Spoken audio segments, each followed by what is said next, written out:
Very good evening to all of you. I hope आप सभी स्वस्थ होंगे। स्वागत है आप सभी का इस लक्ष्मीकांत सीरीज में।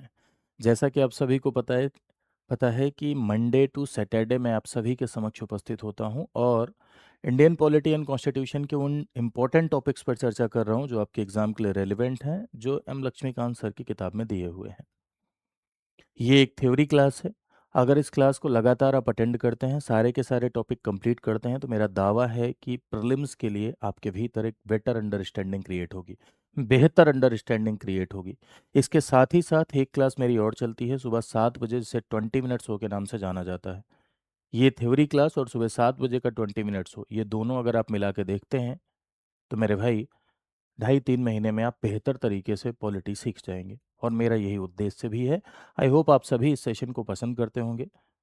पढ़ाना मेरा काम है, अच्छी तरीके से सरल शब्दों में समझाना मेरा काम है, लेकिन अपने दोस्तों के मध्य शेयर करना, इस शो को हिट कराना, ये आपका काम है। चलिए शुरू करते हैं। कल हम लोग संसद पढ़ रहे थे। संसद के पहले के जितने भी टॉपिक्स हैं, अगर आप जाके देखेंगे तो इसी यूट्यूब चैनल के प्लेलिस्ट में दिए हुए हैं, है ना। कल हम लोग पार्लियामेंट पढ़ रहे थे और पार्लियामेंट में सबसे लास्ट में हम लोगों ने ये देखा था कि लोकसभा की जो सीट का निर्धारण है, यानी लोकसभा की सीट को जो एलोकेट किया गया है, ये किस आधार पर किया गया है? ये जनसंख्या के आधार पर किया गया है, यानी पॉपुलेशन के बेसिस पर किया गया है ना। ये लास्ट में हम लोगों ने देखा था। और साथ ही साथ ये भी देखा था कि सीट्स का निर्धारण अगर करना होता है तो किसके द्वारा किया जाता है? एक आयोग है जिसका नाम है परिसीमन आयोग, जो कि इलेक्शन कमीशन के साथ मिलकर सीट्स का निर्धारण कर रहा है। इतना अपना हो गया था, ठीक। अब हम लोग आगे बढ़ेंगे, संसद टॉपिक पर ही आगे बढ़ेंगे। Reservation in Lok Sabha and Rajya Sabha. तो यदि आप रिजर्वेशन, सबसे पहले देखिए मैं जो बता रहा हूं वो सुनिएगा, फिर इधर देखेंगे क्या लिखा हुआ है। यदि आप बात रिजर्वेशन की करें, यानी आरक्षण की करें, तो आरक्षण मेरे भाइयों सिर्फ लोकसभा में है, राज्यसभा में आरक्षण नहीं है, ठीक है। लोकसभा में ही रिजर्वेशन है, राज्यसभा में कोई रिजर्वेशन नहीं है। No reservation in Rajya Sabha. Lok Sabha में किसे किसे आरक्षण मिला है? तो लोकसभा में एससी और एसटी को आरक्षण मिला है। साथ ही साथ आंग्ल भारतीयों को भी लिमिटेड वे में पॉलिटिकल रिजर्वेशन मिला था, ठीक है। आंग्ल भारतीय को, लेकिन आंग्ल भारतीय को जो रिजर्वेशन मिला था सीमित वे में, ये 104वें संविधान संशोधन के द्वारा समाप्त कर दिया गया। रिजर्वेशन क्या था? राष्ट्रपति को यदि लगता है कि इनका मनोनयन नहीं हुआ है तो राष्ट्रपति इन्हें मनोनीत करता था, एंग्लो इंडियन को। लेकिन कल ही मैंने इस बात को आपको बताया था कि ये समाप्त हो गया है। अब रही बात एससी एसटी, तो शुरुआत में एससी एसटी के लिए भी वही विधा थी, जैसे मैंने आपको पहले बताया कि एससी एसटी के रिजर्वेशन के लिए ये लिखा हुआ था कॉन्स्टिट्यूशन में कि 10 सालों के लिए रहेगा शुरुआत में।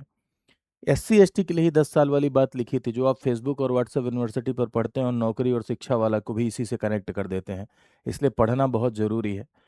बिना पढ़े सोशल मीडिया पर देख के, रील देख के जजमेंटल होना, रील देख के अपना स्वभाव बनाना, रील देख के व्यवहार करना, रील देख के ही समाज को जांचना, रील देख के ही अपने व्यक्तित्व का निर्माण करना, आजकल ये आम हो गया है। और ये व्यक्ति मनुष्य को पतन की तरफ लेकर जा रही है, ठीक है। पढ़िए, किताबें पढ़िए। डॉक्टर अंबेडकर ने कहा था कि शिक्षा वो शेरनी का दूध है कि जो पिएगा वो दहाड़ेगा। पढ़ना बहुत ज़रूरी है। पढ़ने से आपके भीतर चिंतन पैदा होता है। किताबें ज़रूर पढ़नी चाहिए। किताबें यदि आप पढ़ते हैं तो आपके भीतर एक ऐसी पर्सनालिटी डेवलप होती है कि जो आपको हजारों में और लाखों में एक करती है। अगर आप नहीं पढ़ते हैं तो फिर वैसे ही पर्सनालिटी है, जैसे सबकी है वैसे आपकी भी है, और उसमें भी आप झूठ बोलेंगे तो लोग आपको जज करेंगे।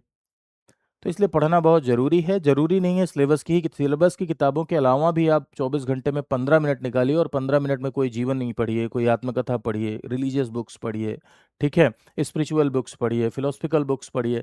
24 घंटे में क्या 15 मिनट व्यक्ति अपने लिए नहीं निकाल सकता है किताब पढ़ने के लिए? ज़रूर निकाल सकता है। 15 मिनट नॉन सिलेबस की भी किताबें आप पढ़ सकते हैं। आजकल तो किताब खरीदने की भी ज़रूरत नहीं है, फ़ोन पे भी बहुत सारे एप्लीकेशंस आते हैं जिसमें किताबें दिखती हैं या किताबें आप पढ़ सकते हैं। तो पढ़ना ज़रूरी है। नहीं पढ़ेंगे तो आपका आचरण, आपका व्यवहार, आपका पूरी की पूरी पर्सनालिटी आपकी वैसे ही हो जाएगी जैसे सोशल मीडिया पे आप देखते हैं, ठीक है। सोशल मीडिया इन्फ्लुएंस पर्सनालिटी, और सोशल मीडिया इन्फ्लुएंस पर्सनालिटी आपके पतन का कारण बनती है। चलिए, तो मैंने आपसे क्या कहा कि एससी एसटी रिजर्वेशन की यदि आप बात करें तो शुरुआत में ये लिखा हुआ था कि 10 सालों के लिए अनुसूचित जाति जनजाति के आरक्षण लोकसभा में मिलेगा। अगर रिप्रेजेंटेशन नहीं हुआ तो 10 साल हो गया तो समाप्त हो जाएगा, नहीं हुआ तो आगे बढ़ेगा। आप खुद सोचिए कि 10 सालों में एससी एसटी का रिप्रेजेंटेशन लोकसभा में हो सकता है क्या? नहीं हो पाया। आज अगर आप आरक्षित सीट ना दें तो आज अपनी जनसंख्या के अनुपात में एससी एसटी लोकसभा में जीत के नहीं पहुंच पाएंगे।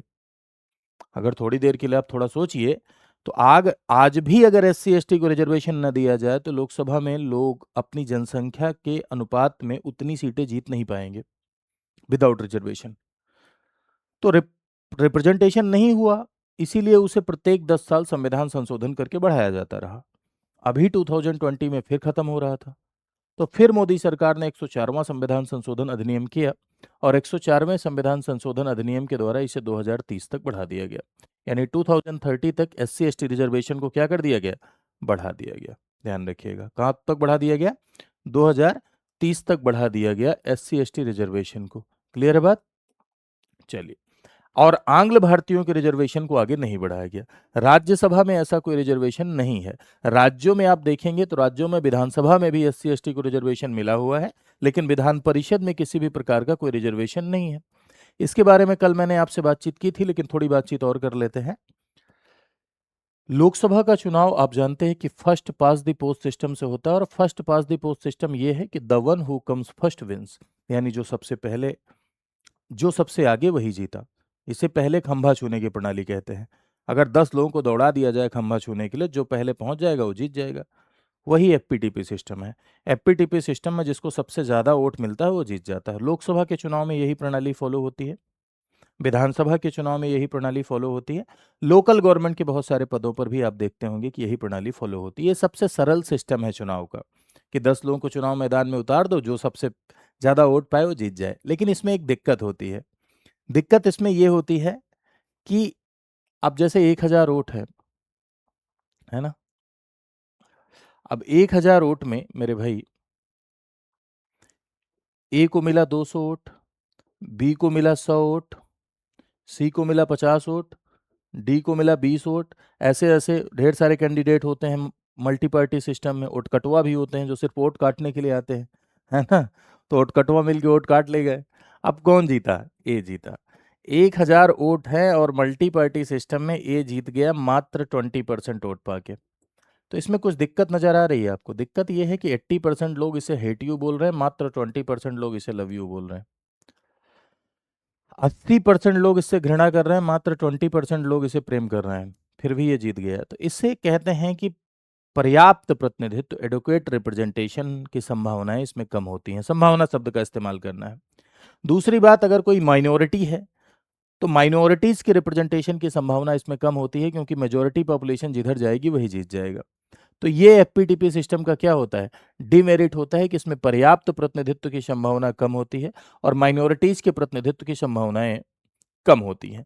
अब दूसरा सिस्टम क्या है? दूसरा सिस्टम जो आप राष्ट्रपति के लिए पढ़ के आए हैं, राष्ट्रपति वाला आप सिस्टम पढ़ के आए हैं ना, जिसे कहते हैं प्रोपोर्शनल रिप्रेजेंटेशन। याद है? प्रोपोर्शनल रिप्रेजेंटेशन राष्ट्रपति वाला हम लोग पढ़ के आए हैं। समानुपातिक प्रतिनिधित्व। समानुपातिक प्रतिनिधित्व के दो प्रकार होते हैं, एक आपका सिंगल ट्रांसफरेबल वोट सिस्टम, एक आपका लिस्ट। लिस्ट सिस्टम आपको इजराइल वगैरह में देखने को मिलेगा, ये मैंने राष्ट्रपति में आपको पढ़ाया था, ये भारत देश में नहीं है। लिस्ट सिस्टम भारत देश में नहीं। भारत देश में कौन सा अपनाया जाता है? सिंगल ट्रांसफरेबल वोट सिस्टम अपनाया जाता है। किसके इलेक्शन में? प्रेसिडेंट के इलेक्शन में भी यही है, राज्यसभा के चुनाव में भी यही है, राज्यों में लेजिस्लेटिव काउंसिल के चुनाव में, उपराष्ट्रपति के चुनाव में प्रोपोर्शनल रिप्रेजेंटेशन। प्रोपोर्शनल रिप्रेजेंटेशन और एफपीटीपी सिस्टम में क्या अंतर है? तो एफपीटीपी सिस्टम आपने देखा कि जो सबसे ज्यादा वोट पाए वो जीत जाए, उसमें कोई निश्चित कोटा नहीं है। ध्यान रखना, एफपीटीपी सिस्टम में चाहे आप 10% पाएं, चाहे आप 20% पाएं, चाहे आप 30% पाएं, चाहे 40% पाएं, सबसे ज्यादा पाएंगे तो आप जीते हैं। कोई मिनिमम कोटा नहीं प्राप्त करना। लेकिन एसटीपीएस वाला, जब राष्ट्रपति का चुनाव आपने पढ़ा था, पुरानी क्लास जाके देख लीजिएगा, तो वहां क्या था कि प्रोपोर्शनल रिप्रेजेंटेशन में एक कोटा प्राप्त करना है। प्रोपोर्शनल रिप्रेजेंटेशन में एक निश्चित वोट आपको जरूर प्राप्त करना है। राष्ट्रपति के चुनाव में क्या था याद है? 50% प्लस 1 पाना है। तो आनुपातिक प्रतिनिधित्व में जिस अनुपात में आपको वोट मिलता है उसी अनुपात में आपको पावर मिलती है। यहां पर्याप्त प्रतिनिधित्व हो पाता है, यहां माइनॉरिटीज के रिप्रेजेंटेशन की संभावनाएं होती हैं। इसीलिए आप देखिए कि ये प्रणाली राष्ट्रपति, राज्यसभा, विधान परिषद, उपराष्ट्रपति के लिए अपनाई गई। लेकिन सवाल ये है कि आखिर लोकसभा के लिए क्यों नहीं अपनाई गई? लोकसभा के लिए, लोकसभा के चुनाव और राज्यों में विधानसभा के चुनाव के लिए ये प्रणाली क्यों नहीं अपनाई गई? अब आपके मन में एक सवाल उठ रहा होगा कि भाई जब इतनी अच्छी प्रणाली है, इसमें रिप्रेजेंटेशन भी होता है, माइनॉरिटीज का भी रिप्रेजेंटेशन होता है, तो क्यों नहीं अपनाई गई? पहली बात तो काफी खर्चीली व्यवस्था है, इसमें बाई इलेक्शन का कोई अवसर नहीं है। प्रेसिडेंट वाला इलेक्शन आप जब आप जाके देखिए वो वीडियो, तो आपको खुद ही समझ में आ जाएगा कि उसमें बाई इलेक्शन नहीं था, है ना। एक आदमी को हटाते जाते थे, एक को जिताते जाते थे, याद है? एक आदमी को हटाते थे, उसका वोट ट्रांसफर कर देते थे, ट्रांसफरेबल सिस्टम था, है ना। दूसरी बात, ये प्रणाली बहुत जटिल है और भारत की जनता इतनी अवेयर नहीं है, कॉम्प्लिकेटेड प्रणाली है। भारत की जनता इतनी अवेयर नहीं है कि इस प्रणाली को लेकर वो फेमिलियर हो सके। बहुदलीय व्यवस्था के अनुकूल, भारत देश में मल्टी पार्टी सिस्टम भी है, मल्टी पार्टी सिस्टम है, बहुदलीय व्यवस्था है, और इसमें क्या है कि बहुदलीय व्यवस्था के अनुकूल ये प्रणाली नहीं है। जब वोट बटेगा तो इसमें भी समस्याएं आएंगी। और इस आनुपातिक प्रतिनिधित्व में क्या होता है कि जैसे 3 कैंडिडेट हैं, तीनों को वोट देना होता है, प्रेफरेंस देना होता है, 1 2 3। तो इसमें एक भावनात्मक जुड़ाव कैंडिडेट से नहीं जुड़ता। 10 कैंडिडेट है, किसी एक को वोट देना है अगर आपको, तो आपका उस कैंडिडेट के प्रति एक आत्मीयता, एक लगाव कनेक्ट होगा। लेकिन अगर तीनों को वोट देना है तो फिर उतना आत्मीयता, उतना लगाव नहीं होगा। वही बात लिखी, मतदाताओं और प्रतिनिधियों के बीच में आत्मीयता को कम करती है, reduce the intimation between the, एक तरीके से इमोशनल कनेक्ट इसका मतलब है, reduce the emotional connect between voter and representative, दोनों के बीच में आत्मीयता को कम करती है, इमोशनल कनेक्ट को कम करती है। क्लियर है? चलिए अब आ जाते हैं हम लोग कार्यकाल पर, राज्यसभा और लोकसभा के कार्यकाल पर। Article 83 of the constitution is dealing about the tenure. देखो एक बात समझिए, कुछ आर्टिकल भी यहाँ पर मैं आपको बता दे रहा हूँ कि आर्टिकल 80 जो है ये राज्यसभा की संरचना को डील कर रहा था। Article 80 is dealing about the Rajya Sabha की संरचना, जो आपने देखी, स्ट्रेंथ वगैरह जो आपने देखी, इसको डील कर रहा था अनुच्छेद 80। ठीक है, अनुच्छेद 81 की तरफ अगर आप बढ़ेंगे तो आर्टिकल 80 लोकसभा की संरचना को डील करेगा। ठीक है, लोकसभा का जो आपने मैक्सिमम स्ट्रेंथ पढ़ा, करंट स्ट्रेंथ पढ़ा, ये 81 डील कर रहा है। ठीक, article 83 of the constitution is dealing about the term. ठीक है, कि क्या टर्म है लोकसभा राज्यसभा का, ये डील करता है आर्टिकल 83। निर्धारण, संख्या का निर्धारण जनसंख्या के आधार पर होगा, इस बात को डील कर रहा है आर्टिकल 82 ऑफ द कॉन्स्टिट्यूशन। तो राज्यसभा की यदि आप बात करें तो राज्यसभा का गठन पहली बार 1952 में हुआ। राज्यसभा एक परमानेंट हाउस है, यानी अस्थायी सदन है। राज्यसभा अस्थायी सदन है, राज्यसभा का कोई भी कार्यकाल नहीं होता, कोई भी टेन्योर राज्यसभा का नहीं होता। राज्यसभा एक परमानेंट हाउस है, अस्थायी सदन है। राज्यसभा के सदस्य अगर एक बार चुन लिए गए तो वो दोबारा फिर से चुने जा सकते हैं। राज्यसभा का कोई टेन्योर नहीं होता, राज्यसभा चलती रहती है। लेकिन राज्यसभा सदस्यों का जो राज्यसभा सदस्यों का जो कार्यकाल होता है वो 6 साल का कार्यकाल होता है। अब राज्यसभा के सदस्यों का कार्यकाल 6 साल का होता है, तो इस 6 साल के कार्यकाल में एक बात समझिएगा जरा सा, कि राज्यसभा के सदस्य 6 साल के कार्यकाल, पूरा का पूरा 6 साल का कार्यकाल है, जिसमें 1/3 मेंबर एवरी 2 ईयर पर क्या होते हैं, 1/3 सदस्य प्रत्येक दूसरे वर्ष रिटायर होते हैं। अब 1/3 सदस्य प्रत्येक दूसरे वर्ष रिटायर होते हैं, इस बात को थोड़ा सा मैं फिर से आपको समझाता हूँ, समझिएगा जरा, तब ज़्यादा बेहतर तरीके से आप समझ पाएंगे। देखिए बात किसकी हो रही है, राज्यसभा की। राज्यसभा एक परमानेंट हाउस है, परमानेंट हाउस है यानी अस्थाई सदन है।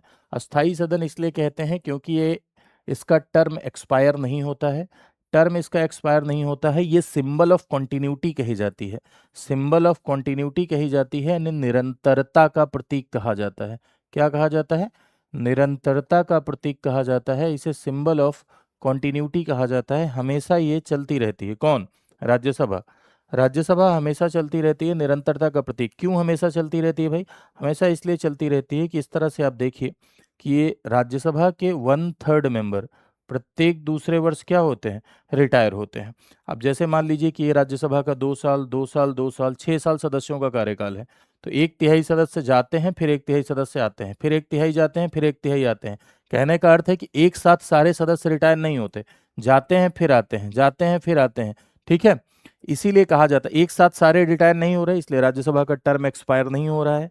तो राज्यसभा अस्थायी सदन है, राज्यसभा के 1/3 सदस्य प्रत्येक दूसरे वर्ष रिटायर होते हैं। अब आपके मन में आ रहा होगा कि सर एक साइकिल बना ली गई है कि 1/3 जाएंगे फिर आएंगे, जाएंगे फिर आएंगे। फिर 1952 में जब राज्यसभा गठित हुई तब क्या किया गया था, तब तो भैया 1954 में अगर आप रिटायर कर देते, 1952 में जब राज्यसभा गठित हुई तब तो 1958 में उनका 6 साल पूरा होगा। फिर आपने कैसे रिटायर कर दिया? जब कार्यकाल 6 साल होता है तो 1952 में गठित हुई और 6 साल में कार्यकाल पूरा होगा, तो 6 साल में रिटायर होते तब तो सब रिटायर हो जाते। तो ये 1/3 वाला साइकिल कैसे शुरू हुई? तो शुरुआत में लॉटरी सिस्टम से रिटायर कर दिया गया था। कुछ लोगों ने अपनी सदस्यता का बलिदान दे दिया। 54 में 1/3 को रिटायर कर दिया गया मात्र 2 ही साल में। लॉटरी सिस्टम से क्यों किया गया? क्योंकि ये साइकिल मेंटेन हो कि 1/3 सदस्य जाएंगे, 1/3 सदस्य आएंगे। तो राज्यसभा सिंबल ऑफ कंटिन्यूटी है, हमेशा चलती रहती है। राज्यसभा का कोई टेन्योर नहीं होता। राज्यसभा के सदस्यों का कार्यकाल होता है और सदस्यों का कार्यकाल 6 साल होता है, जिसमें 1/3 सदस्य प्रत्येक दूसरे वर्ष क्या होते हैं? रिटायर होते हैं। 1/3 मेंबर एवरी 2 ईयर पर रिटायर होते हैं। वहीं यदि आप लोकसभा की बात करें तो लोकसभा का कार्यकाल 5 ईयर का होता है। कब से भाई? पहली बैठक से। हमेशा ध्यान रखना, अगर किसी पद के टेन्योर की बात की जाए, अगर किसी पोस्ट के टर्म की बात की जाए, जैसे राष्ट्रपति, उपराष्ट्रपति, तो शपथ से काउंट होता है, ऑथ से काउंट होता है। लेकिन अगर किसी हाउस की बात की जाए तो वो पहली बैठक, पहला अधिवेशन, फर्स्ट सिटिंग से काउंट होता है। तो पहली बैठक से 5 ईयर तक ये लोकसभा का टेन्योर यानी लोकसभा का कार्यकाल होता है, जिसमें आप देखें कि लोकसभा एक ऐसा सदन है जो कि सब्जेक्ट ऑफ डिसोल्यूशन है। ये सब्जेक्ट ऑफ डिसोल्यूशन है यानी लोकसभा भंग होती है। ठीक है। कब कब लोकसभा भंग होती है सामान्यतः? तो सामान्यतः लोकसभा की यदि आप भंग होने की बात करें, विघटित होने की बात करें, तो लोकसभा का 5 साल बाद इसका टर्म एक्सपायर हो जाता है, तो 5 साल में ये भंग हो जाएगी। ठीक है। दूसरा, क्या बीच में भी भंग हो सकती है? तो बीच में भी भंग हो सकती है, क्योंकि भाई सरकार का चलना बहुमत पर निर्भर करता है। और अगर लोकसभा में बहुमत नहीं है तो लोकसभा को भंग ही करना पड़ेगा, क्योंकि अगर लोकसभा में सरकार का मेजोरिटी नहीं है, तो सरकार की मेजोरिटी अगर लोकसभा में नहीं है तो सरकार नहीं चल सकती, क्योंकि संसदीय प्रणाली में डॉक्ट्रिन ऑफ मेजोरिटी का कॉन्सेप्ट चलता है। डॉक्ट्रिन ऑफ मेजोरिटी यानी बहुमत का सिद्धांत। If you will enjoy the majority then enjoy the government. अगर कोई भी पार्टी लोकसभा में बहुमत नहीं दिखा पा रही है तो ऐसे में अंतिम चारा यही होता है कि लोकसभा भंग हो और री इलेक्शन हो, दोबारा चुनाव हो। तो मेजोरिटी लैप्स की स्थिति में 5 साल के भीतर भी अगर मेजोरिटी लैप्स की स्थिति आए, है ना, तब लोकसभा भंग हो सकती है। दूसरा, यदि मिड में काउंसिल ऑफ मिनिस्टर राष्ट्रपति को सलाह दे, बहुमत वाली मंत्रिपरिषद यदि राष्ट्रपति को सलाह दे कि महामहिम महोदय लोकसभा भंग कर दीजिए और हमें मिड टर्म इलेक्शन कराना है, हमें मध्यावधि चुनाव कराना है, बीच में चुनाव कराना है, तो ऐसे में भी लोकसभा भंग की जा सकती है। तो ये तो हो गई भंग होने की बात। दूसरा, वही बात यहां लिखी है कि राष्ट्रपति 5 वर्ष से पहले भी विघटित कर सकता है। The president can dissolve even before the 5 year. कौन कौन सी स्थितियां होगी ये मैंने बताई कि कब कब लोकसभा डिसॉल्व हो सकती है। नेक्स्ट, क्या लोकसभा का कार्यकाल बढ़ाया जा सकता है? सवाल ये है। तो नेशनल इमरजेंसी के दौरान, राष्ट्रीय आपातकाल के दौरान, in case of national emergency Lok Sabha का कार्यकाल एक बार में 1 साल के लिए बढ़ाया जा सकता है। In case of national emergency, राष्ट्रीय आपातकाल के दौरान लोकसभा का कार्यकाल, किसके दौरान भाई? नेशनल इमरजेंसी के दौरान, यानी राष्ट्रीय आपातकाल के दौरान लोकसभा का कार्यकाल एक बार में 1 साल के लिए बढ़ाया जा सकता है। फिर से सुनिएगा, नेशनल इमरजेंसी के दौरान, राष्ट्रीय आपातकाल के दौरान लोकसभा का कार्यकाल एक बार में 1 साल के लिए बढ़ाया जा सकता है। ठीक है, समझिएगा। लेकिन लोकसभा का जो ये बढ़ा हुआ कार्यकाल है वो संसद कानून बनाकर बढ़ाती है एक बार में 1 साल के लिए, फिर एक एक एक एक एक एक करके इसे अनिश्चित काल तक बढ़ा सकती है जब तक आपातकाल लगा है। लेकिन अगर इमरजेंसी खत्म हो गई तो ये बढ़ा हुआ कार्यकाल 6 महीने से अधिक का नहीं होता है। ठीक है, इसको इमरजेंसी में आप फिर से पढ़ेंगे विस्तार से।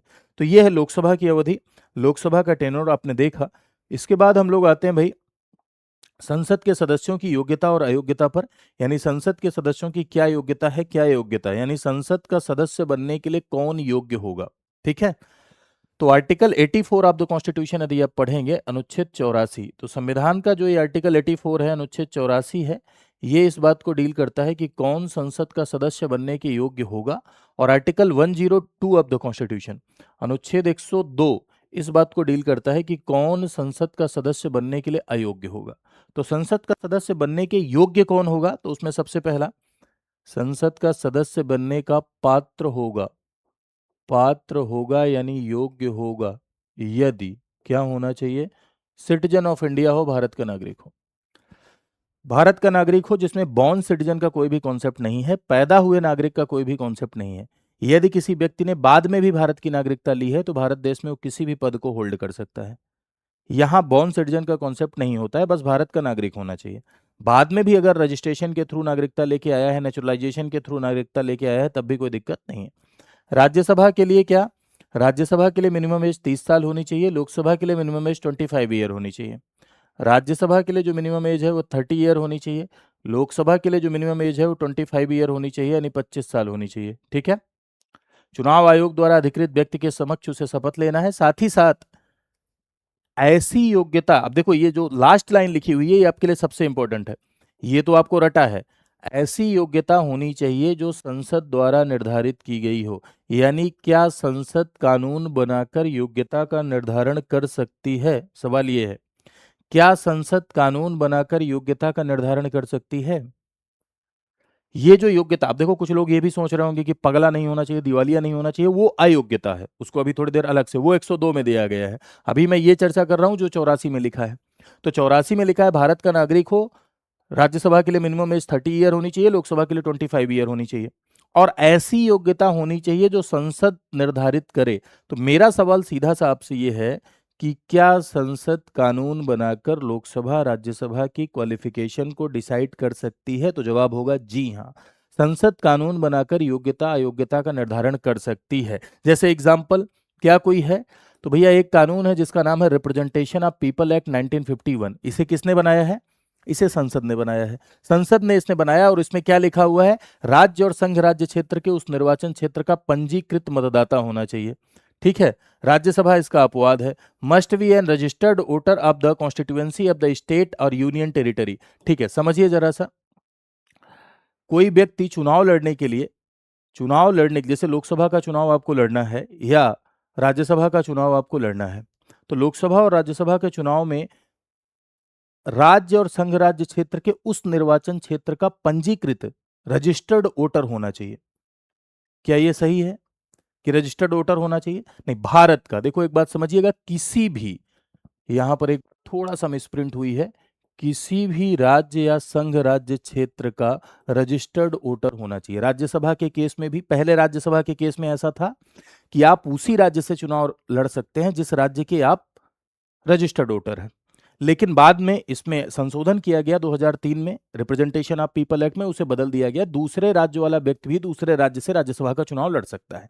लोकसभा के केस में भी आप देखते हैं, लोकसभा के केस में भी आप ये देखते हैं कि दूसरे राज्य से भी कोई व्यक्ति चुनाव लड़ सकता है। यानी भारत के किसी भी क्षेत्र का यदि निवासी है, भारत का नागरिक है, और किसी एक जगह से वो रजिस्टर्ड वोटर है, किसी एक जगह से, किसी राज्य या किसी संघ शासित क्षेत्र के निर्वाचन क्षेत्र का पंजीकृत मतदाता अगर है, पर्टिकुलर उस जगह का होना जरूरी नहीं है, किसी का अगर है तो वो चुनाव लड़ सकता है। ठीक, आरक्षित सीट पर चुनाव है तो एससी एसटी, जैसे कोई आरक्षित सीट पर चुनाव लड़ रहा है, तो जैसे एससी के लिए रिजर्व सीट है या एससी के लिए एसटी के लिए रिजर्व सीट है, तो आरक्षित सीट पर एससी वाली जो रिजर्व सीट होती है उस पर एससी ही चुनाव लड़ सकता है, एसटी वाली जो रिजर्व सीट होती है उस पर एसटी ही चुनाव लड़ सकता है। ये योग्यताएं कहाँ लिखी हुई हैं? रिप्रेजेंटेशन ऑफ पीपल एक्ट में लिखी हुई हैं, जनप्रतिनिधित्व अधिनियम में लिखी हुई है। तो देखिए कंफ्यूज मत होइएगा, भारत के किसी भी जगह का निवासी, कहीं का भी रजिस्टर्ड वोटर कहीं से भी चुनाव लड़ सकता है, ध्यान रखिएगा इस बात का। ठीक है। दूसरी बात, हम लोग आते हैं अयोग्यता पर। अयोग्यता मैंने आपसे कहा कि कौन डील कर रहा है? Article 102 of the constitution is dealing about the disqualification, यानी अयोग्यता। ठीक है। तो डिस्क्वालिफिकेशन में अगर कोई व्यक्ति क्या है, अनसाउंड माइंड है, विकित चित्त है या पगला है, लेकिन हम आप डिसाइड नहीं करते हैं पगला, जो कंसर्न अथॉरिटी है वो डिसाइड करेगी पगला है कि नहीं है। नहीं, तुम किसी को पगला घोषित कर दो तो चुनाव नहीं लड़ सकता, ऐसा नहीं है। अगर पगला है तो वो अयोग्य होगा। लाभ के पद पर न हो, यानी कि लाभ के पद पर न हो, ऑफिस ऑफ प्रॉफिट पर, यानी आर्थिक लाभ केंद्र या राज्य सरकार में न ले रहा हो। ठीक है। अगर लाभ के पद पर है तो ऐसे में क्या हो जाएगा? वो डिस्क्वालीफाई हो जाएगा। ठीक है। साथ ही साथ अगर विदेशी नागरिकता ले लिया है तब डिस्क्वालीफाई हो जाएगा, स्वेच्छा से किसी अन्य देश की नागरिकता ले लिया है तब, अगर दिवालिया है तब डिस्क्वालीफाई हो जाएगा, दिवालिया नहीं होना चाहिए। ठीक है।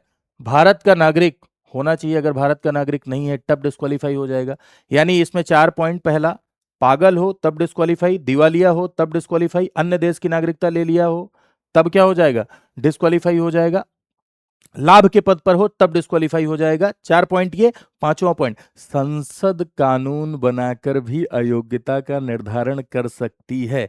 जैसे संसद कानून बनाकर योग्यता का निर्धारण कर सकती है मेरे भाई, वैसे parliament by law can create the disqualification of the member of the parliament, यानी संसद कानून बनाकर अयोग्यता का भी निर्धारण कर सकती है। तो क्या पार्लियामेंट में कोई लॉ है? यस। जन प्रतिनिधित्व अधिनियम यदि आप पढ़ेंगे, रिप्रेजेंटेशन ऑफ पीपल एक्ट यदि आप पढ़ेंगे, तो इसमें कुछ ऐसे आधार बताए गए हैं, कुछ ऐसे ग्राउंड्स हैं जो कि अयोग्यता के लिए हैं। क्या है? जैसे कोई व्यक्ति चुनावी अपराध और भ्रष्ट आचरण का दोषी पाया गया हो, इलेक्टोरल ऑफेंस और करप्ट प्रैक्टिसेस का दोषी पाया गया हो, तब अयोग्य हो जाएगा।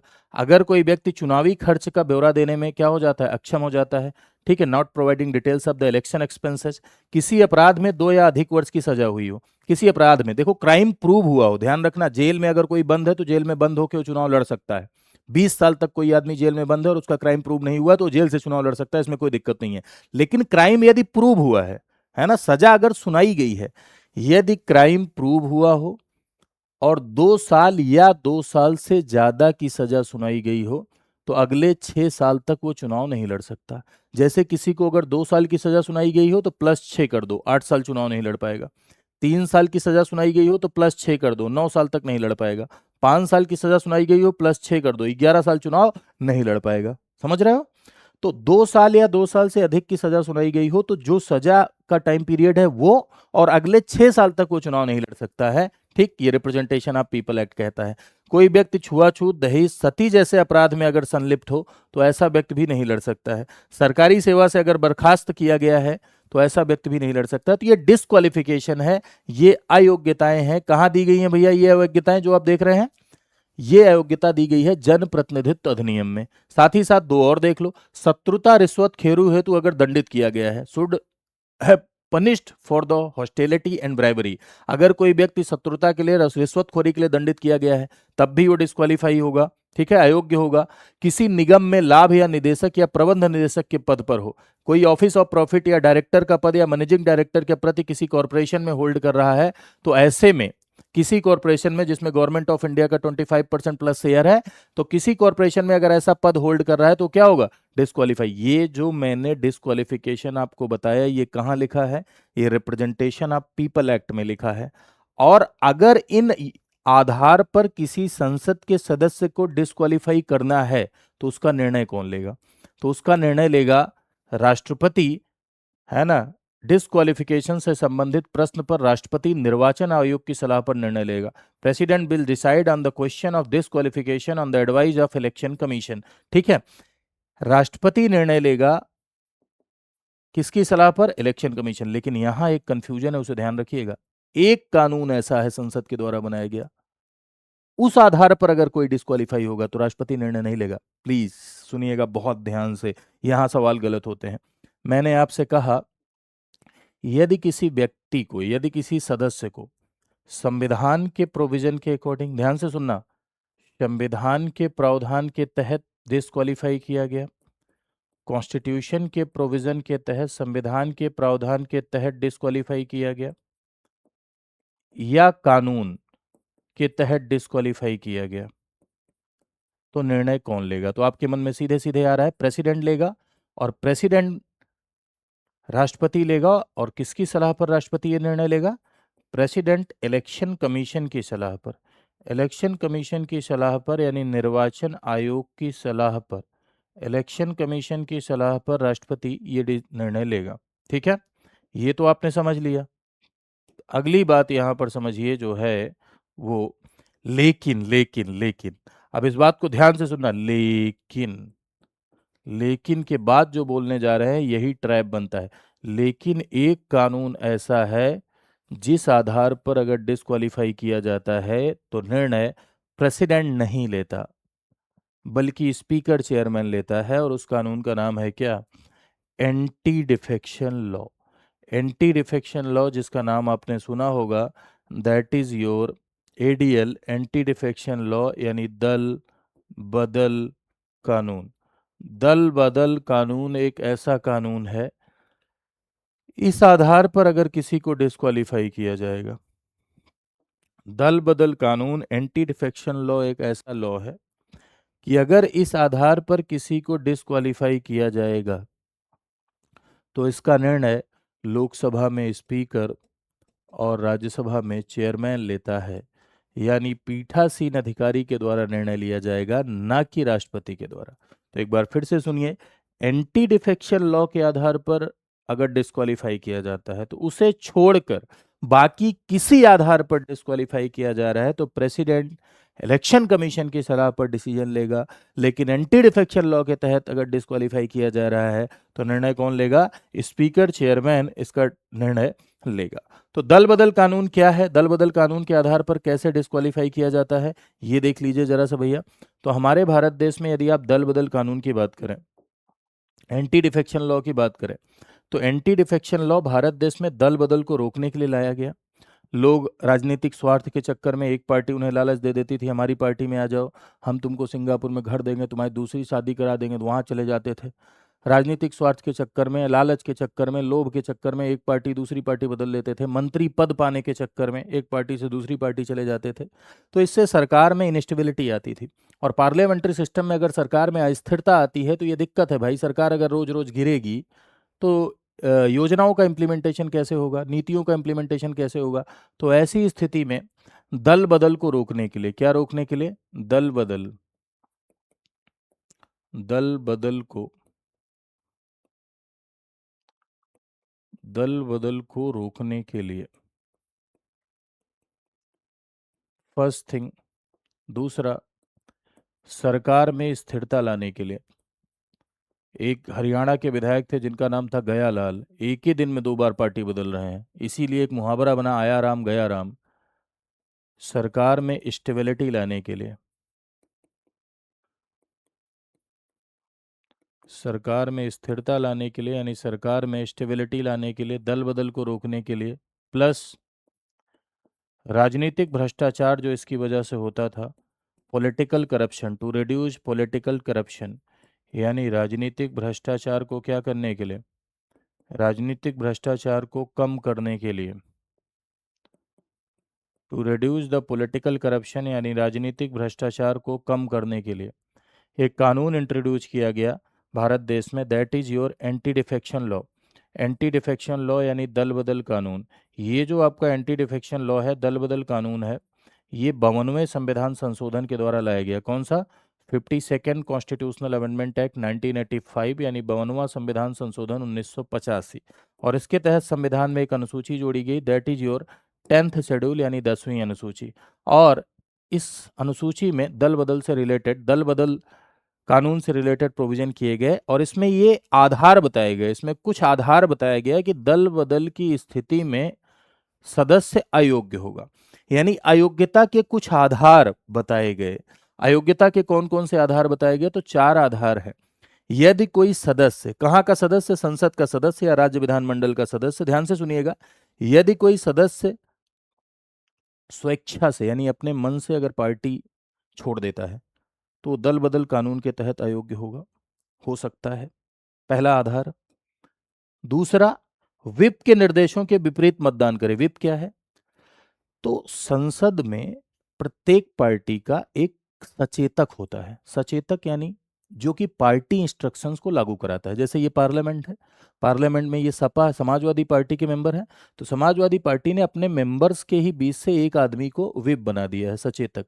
अब ये पार्टी के इंस्ट्रक्शंस को फॉलो कराएगा। जैसे मान लो किसी पर्टिकुलर मुद्दे पर वोटिंग हो रही है, तो समाजवादी पार्टी इंस्ट्रक्शंस देगी कि भैया आप पॉजिटिव में वोट करो या निगेटिव में वोट करो, है ना? तो उसी को कहते हैं व्हिप का इंस्ट्रक्शन, व्हिप जारी करना या निर्देश जारी करना। तो पार्टी अपने, राजनीतिक दल अपने निर्देशों को लागू कराने के लिए सदन के भीतर, हाउस के अंदर अपने मेंबर्स के बीच से ही एक व्यक्ति को सचेतक या व्हिप बनाती है, जो कि पार्टी इंस्ट्रक्शंस को फॉलो कराता है। तो अगर मान लो किसी पार्टी ने व्हिप जारी की कि भाई इस पर्टिकुलर मुद्दे के पॉजिटिव में वोट करना है, और मेंबर ने कहा नहीं हम अपनी अंतरात्मा की आवाज सुनूंगा, और वो निगेटिव में मतदान कर दिया, तो ये डिस्क्वालिफिकेशन का रीजन बनेगा। विप के निर्देशों के विपरीत मतदान करना। कोई इंडिपेंडेंट सदस्य, कोई निर्दलीय सदस्य, निर्दलीय मतलब समझ रहे हैं, जो किसी पार्टी सिंबल के बिना आया है। अब कोई निर्दलीय सदस्य, पता चला आप आए हो बिना किसी पार्टी के सिंबल के, और फिर उसके बाद आपने पार्टी ज्वाइन कर ली। तो निर्दलीय सदस्य किसी राजनीतिक दल में अगर शामिल हो गया तो ऐसे में क्या हो जाएगा, वो डिस्क्वालीफाई होगा, दल बदल कानून के तहत डिस्क्वालिफिकेशन में आएगा। नॉमिनेटेड मेंबर जैसे राज्यसभा में 12 सदस्य है ना, तो मनोनीत सदस्य अगर 6 महीने बाद किसी पार्टी में शामिल हो जाते हैं, मनोनीत सदस्य 6 महीने बाद अगर किसी पार्टी में शामिल हो जाते हैं तो यह भी डिस्क्वालिफिकेशन का, 6 महीने तक अलाउ है, 6 महीने बाद अगर किसी पार्टी में शामिल होते हैं तो डिस्क्वालिफिकेशन का रीजन बनेगा। तो ये 4 ऐसे आधार हैं दल बदल कानून के तहत। कौन डिस्क्वालिफिकेशन का डिसीजन लेगा? चेयरमैन और स्पीकर लेगा। राज्यसभा के केस में चेयरमैन, लोकसभा के केस में स्पीकर। ठीक है। क्या दल बदल कानून के तहत लिए गए निर्णय का जुडिशियल रिव्यू, न्यायिक समीक्षा हो सकती है? जी हाँ। किहोतो होलाहन केस में ऑनरेबल सुप्रीम कोर्ट ने कहा कि इसकी न्यायिक समीक्षा हो सकती है, यानी जुडिशियल रिव्यू हो सकता है। लेकिन इसके कुछ एक्सेप्शन है, वो आप समझ लीजिए जरा सा। क्या एक्सेप्शन है भाई? अपवाद क्या है दल बदल कानून के? तो दल बदल कानून के कुछ अपवाद है, यानी कुछ ऐसी स्थितियां हैं जब दल बदल कानून प्रभावी नहीं होता है। तो अपवाद में सबसे पहला स्पीकर, स्पीकर पर दल बदल कानून लागू नहीं होता है, यानी लोकसभा अध्यक्ष पर। ठीक है। दूसरा, यदि किसी पार्टी के 2/3 सदस्य, कितने सदस्य? 2/3 मेंबर, पार्टी के 2/3 सदस्य किसी दूसरी पार्टी में मर्ज करें। ठीक है। 1/3 पहले लिखा था, लेकिन 91वें संविधान संशोधन के द्वारा 2/3 लिख दिया गया। तो पार्टी के 2/3 सदस्य दूसरी पार्टी में क्या, दूसरी पार्टी में विलय करते हैं, यानी दूसरी पार्टी में मर्ज करते हैं, तो यहां पर भी ऐसी स्थिति में भी दल बदल कानून प्रभावी नहीं होता है, यानी एंटी डिफेक्शन लॉ ऐसे में भी इफेक्टिव नहीं होता है। क्लियर है बात मेरे भाई? चलिए आगे आते हैं। और क्या स्थिति है जब संसद के सदस्यों की सीट खाली होगी, यानी अदर सिचुएशन ऑफ वैकेंसी, संसद के सदस्य की पद रिक्तता की स्थितियां क्या क्या है, किन स्थितियों में संसद के सदस्य का पद रिक्त होगा, कौन सी स्थितियों में? तो एक तो अगर कोई सदस्य राष्ट्रपति उपराष्ट्रपति के तौर पर चुन लिया जाए तब उसका पद खाली हो जाएगा। किसी सदस्य को किसी राज्य का गवर्नर बना दिया जाए तब खाली हो जाएगा। ठीक है। उसे हाउस से निकाल दिया जाए, अयोग्यता, अयोग्य हो जाता है किसी कानून के तहत, संविधान के तहत या दल बदल कानून के तहत, तब पद खाली हो जाएगा। ठीक है। या इस्तीफा दे दे। इस्तीफा किसे देता है भैया? इस्तीफा स्पीकर चेयरमैन को देगा, है ना। अगर इस्तीफा दे दे तब पद खाली हो जाएगा, या कोई अन्य स्थिति जैसे मृत्यु या बीमारी जैसे कारण हो जाते हैं तब पद खाली हो जाता है। ठीक। तो कौन कौन सी स्थितियां हैं जब पद खाली होता है? तो एक इस्तीफे की स्थिति है, वो आप जान रहे हैं। दूसरा मृत्यु की स्थिति है, वो भी आप समझ रहे हैं। तीसरा हटा दिया जाए, ठीक है, डिस्क्वालीफाई कर दिया जाए, वो भी स्थिति है। चौथा किसी दूसरे पद को होल्ड करने लगे तब, और न्यायालय अगर उसके चुनाव को क्या कर दे, अमान्य घोषित कर दे, यानी कोर्ट अगर उसके इलेक्शन को अमान्य घोषित कर दे, तब क्या हो जाएगा, वो डिस्क्वालीफाई हो जाएगा। और इसके साथ ही साथ और भी कुछ स्थितियां, जैसे दोहरी सदस्यता। दोहरी सदस्यता का मतलब है कि जैसे लोकसभा का कोई सदस्य है तो राज्यसभा का सदस्य हो सकता है क्या? नहीं। किसी और सदन की सदस्यता आपने ली तो पहला वाला सदन जाएगा। जहां आप चाहते हैं, जिस सदन का आप रखना चाहते हैं वो रखिए, जो आप नहीं रखना चाहते हैं वो आप मत रखिए। तो दोहरी सदस्यता की स्थिति में भी पद रिक्त होता है। अगर आपने रिजाइन कर दिया तो स्पीकर को रिजाइन करेगा लोकसभा वाला, राज्यसभा वाला चेयरमैन को रिजाइन करेगा, तब पद रिक्त होगा। अगर आप डिस्क्वालीफाई हो गए तब पद खाली होगा। 60 दिन तक बिना सूचना के अगर आप सदन से अनुपस्थित रहे, 60 दिन से बिना सूचना के यदि आप सदन से अनुपस्थित रहे तो आप डिस्क्वालीफाई होंगे। इसका कोई एग्जाम्पल क्या है क्या? ये कमेंट सेक्शन में आप बताइएगा कि इसका कोई एग्जाम्पल है क्या? कोई संसद का ऐसा सदस्य है जो 60 दिन तक बिना सूचना के क्या रहा है, अनुपस्थित रहा हो और उसे डिस्क्वालीफाई किया गया हो? ऐसा कोई सदस्य संसद का हो तो कृपया कमेंट करके जरूर बताइएगा, कमेंट में बताइएगा। तो ये इतनी स्थितियां हो गई, क्या डिस्क्वालीफाई हो जाए तब, पद त्याग दे दे तब, ठीक है, अनुपस्थित हो 60 दिन बिना सूचना के तब, दोहरी सदस्यता के केस में भी डिस्क्वालीफाई होगा।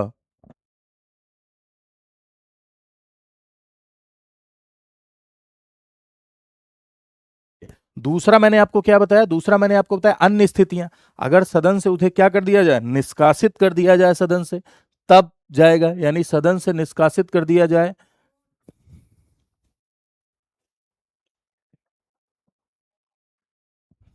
सदन से निष्कासित कर दिया जाए तब, या कोई दूसरा पोस्ट यानी दूसरा पद अगर धारण कर ले तब, ठीक है, न्यायालय के द्वारा उसके चुनाव को अमान्य घोषित कर दिया जाए तब, किसी राज्य का राज्यपाल बना दिया जाए तब। ये ऐसी स्थितियां होती हैं जब कोई सदस्य क्या होता है, डिसक्वालीफाई होता है, यानी कोई सदस्य का पद खाली होता है। ठीक है, आई होप आपने इस सेशन को एंजॉय किया होगा। जरूर कमेंट सेक्शन में बताइएगा कैसा लगा। साथ ही साथ आपके लिए कुछ सूचना और है मेरे प्यारे भाइयों, ये मेरा टेलीग्राम चैनल है, इसको आप ज्वाइन कर लीजिए। इसमें आपको जो क्लासेस के अपडेट्स वगैरह हैं वो मिलते रहते हैं। साथ ही साथ आप मुझसे कनेक्ट हो सकते हैं, बातचीत कर सकते हैं। ठीक है, और यहाँ इंस्टाग्राम, इसको भी, यहाँ पर भी आप मुझे फॉलो कर सकते हैं। सोशल मीडिया का ज़माना है। साथ ही साथ मेरी दो क्लासेस चलती हैं मेरे भाइयों। एक चलती है मंडे टू सैटरडे 8 बजे, जिस क्लास में अभी आप मुझे देख रहे हैं, ये लक्ष्मीकांत शो है। इसके थ्रू मैं आपको पूरी की पूरी थ्योरी पढ़ा रहा हूँ। दूसरा मंडे टू सैटरडे 7 बजे चलती है आपकी सुबह 20 मिनट शो। और इस 20 मिनट शो में आपको मैं 40 बातें बताता हूँ 4 सवालों के साथ। इसके पीछे का ऑब्जेक्टिव है आपकी प्रैक्टिस कराना। अगर ये दोनों क्लासेस लगातार आप 2.5-3 महीने तक देखते हैं तो मेरा दावा है कि पॉलिटी की एक बेहतर समझ आपके भीतर क्या होगी, बेटर अंडरस्टैंडिंग क्रिएट होगी। पॉलिटी की एक बेहतर समझ आपके भीतर स्थापित होगी। ठीक है, इसके आगे की कहानी को हम लोग कल कंटिन्यू करेंगे। उससे पहले आप देख लीजिए कि अगर आप कंप्लीट प्रिपरेशन हमारे साथ जुड़ के करना चाहते हैं, पूरी की पूरी कंप्लीट तैयारी अगर आप हमारे साथ जुड़ के करना चाहते हैं, तो हम एक प्रोग्राम चलाते हैं, उसका नाम है आरंभ। आरंभ एक ऐसा प्रोग्राम है जिसमें होलिस्टिक वे में पूरा का पूरा पढ़ाया जाता है, यानी कंप्लीट सारगर्भित अप्रोच के साथ आपको पूरा पढ़ाया जाता है। कंप्लीट सारगर्भित अप्रोच के साथ आपको प्री मेंस और इंटरव्यू का पूरा कंप्लीट सिलेबस आपका कवर कराया जाता है। ठीक है, ध्यान रखिएगा। इसमें आपको क्या क्या फीचर मिलते हैं, इसमें आपको 1100 प्लस घंटे की क्लास मिलती है, 4 साल की वैलिडिटी मिलती है, 4 ईयर की वैलिडिटी मिलती है, 4 साल की वैलिडिटी मिलती है, 1100 प्लस घंटे की क्लास मिलती है, मेंटोरशिप आपको मिलती है, करंट अफेयर की मैगजीन आपको दी जाती है, करंट अफेयर मैगजीन। साथ ही साथ एक फाउंडेशन बैच आपको एक्स्ट्रा दिया जाता है, एक प्री का बैच आपको एक्स्ट्रा मिलता है, एक मेंस का आंसर राइटिंग बैच आपको एक्स्ट्रा मिलता है, एनसीईआरटी का एक बैच एक्स्ट्रा आपको मिलता है। फैकल्टीज के द्वारा भी ग्रुप मेंटरशिप प्रोवाइड की जाती है। और पूरा का पूरा कंप्लीट सिलेबस तो आपको 1100 प्लस घंटे में पढ़ाया ही जाता है। किताबें आपके घर भी जाती हैं, और इसे आप प्लेटिनम के रूप में देख रहे हैं। अब आप सोच रहे होंगे सर गोल्ड क्या है, तो भाई गोल्ड में आपको सिर्फ सिलेबस पढ़ने को मिलता है पूरा का पूरा 2 साल की वैलिडिटी के साथ। तो आप अपनी सुविधा अनुसार गोल्ड और प्लेटिनम दोनों में क्या कर सकते हैं, इनरोल कर सकते हैं। लेकिन ये जो फीस लिखी है प्लेटिनम की 18,999 और गोल्ड की जो फीस लिखी है 11,999, ये आप तब अवेल कर सकते हैं जब आप कोड लगाएंगे VL Live। क्या कोड लगाएंगे, VL Live। VL Live code अगर आप लगाते हैं तो आप इस फीस को क्या कर पाएंगे, अवेल कर पाएंगे। इसके लिए आपको कहाँ जाना पड़ेगा, इसके लिए आपको जाना है studyiq.com पर। studyiq.com पर जाइए और यहाँ स्टेट PCS सेलेक्ट करिए। स्टेट PCS सेलेक्ट करके आप उत्तर प्रदेश पर जाइए। ठीक है, कहाँ, उत्तर प्रदेश पर। उत्तर प्रदेश पर जाएंगे तो यहाँ आपका लिखा हुआ है, देखो, UP PCS pre plus mains foundation batch. ठीक है, आरंभ है, इस पर आप क्लिक करिए। इस पर क्लिक करके आप गोल्ड और प्लेटिनम में ये जो डिफरेंस है, ये डिफरेंस देखिए। ठीक, फिर उसके बाद डाउनलोड करके पूरी की पूरी जानकारी आप इसमें ले सकते हैं। कॉल इस नंबर पर करिए, इस नंबर पर कॉल करके आप पूरा का पूरा जानकारी ले सकते हैं। ठीक है, साथ ही साथ यहाँ बाई नाउ पे जाइए, अपना मोबाइल नंबर इंटर करिए, OTP डालिए और कोड लगाइए VL Live और कोर्स में अवेल करिए, अपनी तैयारी को बेहतर बनाइए। तो आज के लिए इतना ही। Thank you so much to all of you. खुश रहिए।